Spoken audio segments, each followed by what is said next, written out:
Hello and welcome to KMTV, your roundup of what's going on in Kent on Monday, June the 1st.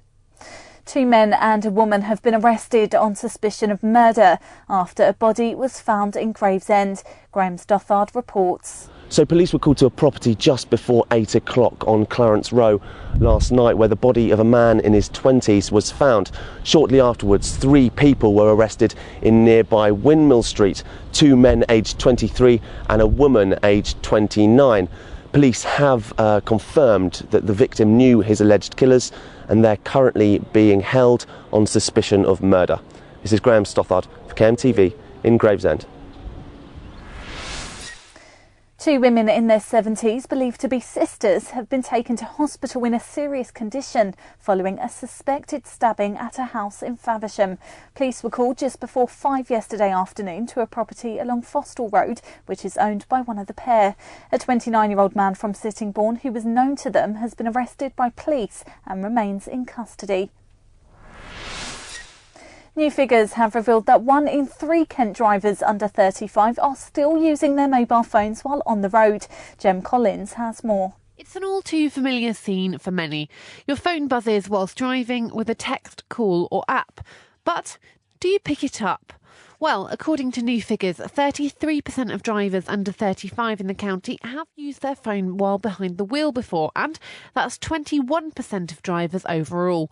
It's the reason that Kent County Council are launching a new campaign aimed to make people think twice before reaching for their phones. Well, again, through our research, we know that the vast majority of people out there on the street tell us that it's unacceptable for someone to be using a phone whilst driving, and yet somewhere in the region of 35% of people say that they still do that in an illegal way. So that's clearly quite a concern for us, because if people are saying it's not acceptable on the one hand, but on the other hand actually carrying that out, then clearly we've got a lot of work to do to convince people to do otherwise.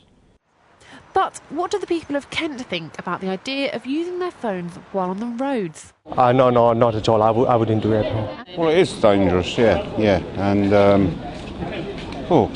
that about sums it up, really. I think it's very dangerous. I think even hands-free use of mobiles can be dangerous because you're not concentrating necessarily on the road. Yeah, I'd probably rip the phone off them or something like that and, chuck it out the window. That'd be the best bet.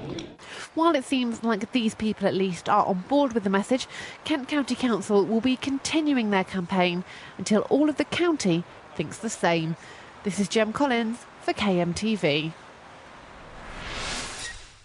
In other news, high-speed and Eurostar services have been disrupted this morning after a man was killed by a train near Maidstone. The death is not being treated as suspicious and the victim's family are being traced. An 18-year-old woman has been seriously injured after being hit by a car in Dover this morning. It happened at around 8:30 in Ladywell, just yards away from the town police station. And a Sheppey prisoner has been sentenced to another 15 months behind bars after assaulting 2 officers who warned him about breaching health and safety rules. 25-year-old Akiki Bayo Manuel from Camberwell was told he couldn't eat his lunch in a vest while serving time at Swellside in July 2013. And finally, a new scheme's coming in across Kent from today to rate tattoo parlours on how hygienic they are. The voluntary rating project, which also covers people doing semi-permanent makeup, is to make sure sites are clean and safe. Businesses that sign up will be inspected and marked between 1 and 4. Well, I think anything for the client's well-being is always a plus. As long as at the end of the day the tattoo artists know what's expected of them. We've had nothing written down in a list to say that we've got to do A, B and C. It just says that if you can do this and this, you will comply.